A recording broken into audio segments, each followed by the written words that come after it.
Alright guys, a little bit further along here. I feel like I maybe could have saved that big pulley.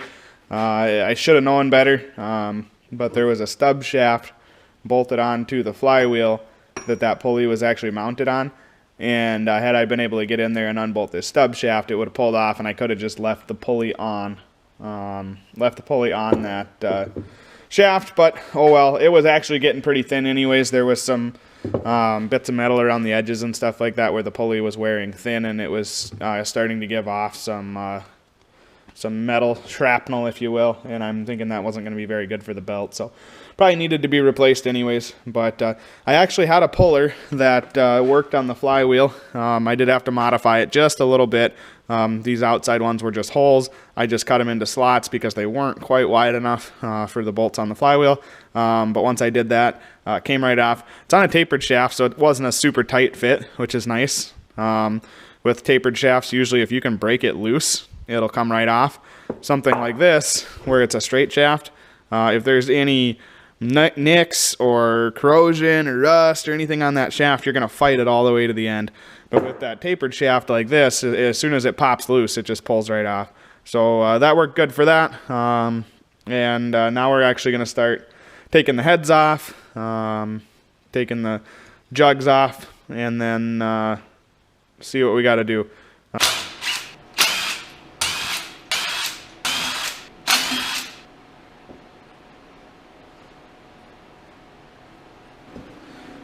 Alright guys, well I think we found the problem already. I wish I would have took the heads off before I got too carried away with some of the rest of the stuff, but this is not good.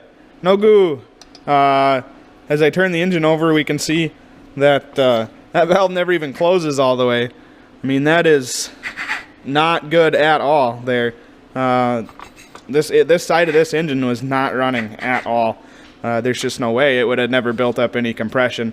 Now with the head being on there, that may have helped hold that valve in place a little bit, maybe like right there, but it never would have fully seated. Now when that exhaust valve comes out, that is totally tight. So unfortunately, I'm not sure what this has for valve guides and stuff like that. We may actually have a jug that's no good on this engine. I'll have to take this breather off here and see what the keepers and stuff look like. But if that valve has been all egged out in that hole, we might have a valve guide that's not going to seal anymore. So I'm going to take the head off on the other side because head gaskets are sold in kits anyways. I want to look at the jug on the other side, but you guys won't be able to see it on the video just because it won't be clear enough. But the cylinder really does look good on this. It really does. You can still see the cross hatch on it. You can't see any grooves or nicks or anything like that. I don't think there's that many hours on this engine. And the machine, the tachometer, the hour meter on the machine says 1,353. I'm sure that's the original hour meter for this machine, and so there's not that many hours on this engine. Because this is not, I've 100% confirmed this is not the original engine for this machine. There's just too many things that have been modified, too many different holes that didn't line up with the original holes and stuff like that for this to have been the original engine. So it's got somewhere less than 1,353 hours on it, but I'm going to take the head off on the other side just to see if I can see anything on that side, and then we're going to dig into why that valve is the way it is. Alright guys, so this is the part of the show where I show you the magic trick that's probably going to cost me a lot of money. You look in here, it looks kind of dirty in there, doesn't it? Well, guess what? That is not dirt. That is metal. The valve guide in this jug is totally wore out. That's what the valve goes in and out of. The tappet that rides on the camshaft is wrecked.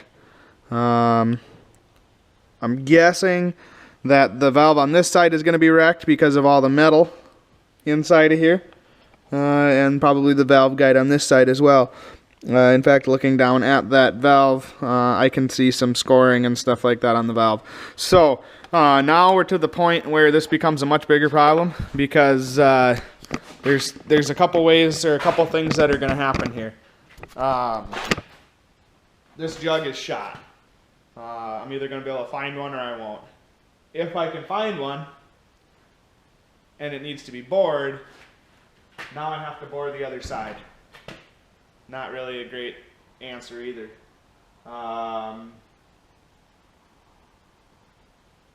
If I can't find tappets, if I can't find valves, if I can't find any of that stuff, it's junk. If I have to bore both sides, put pistons in it, probably not worth what it's going to cost. So, unfortunately, I'm not, at this point, I'm not thinking that this engine's going to be able to go back in this machine. I just don't think there's any way.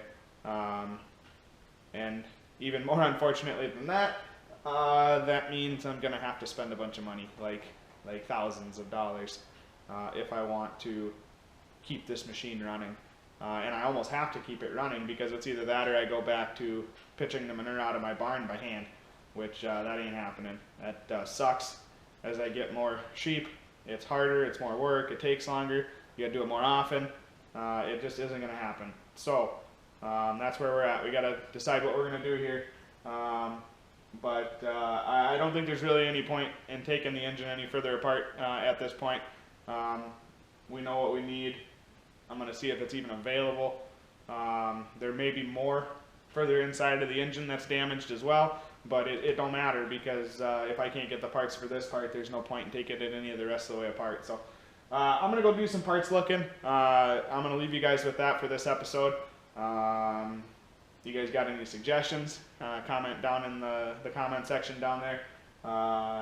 I can, through work, I can get engines, and actually we can see if there's a repower kit for this machine that comes with an ideal engine to run in this machine. Yeah, we'll go from there. Thanks for watching, guys. Please leave a like, share, subscribe, and check back for more.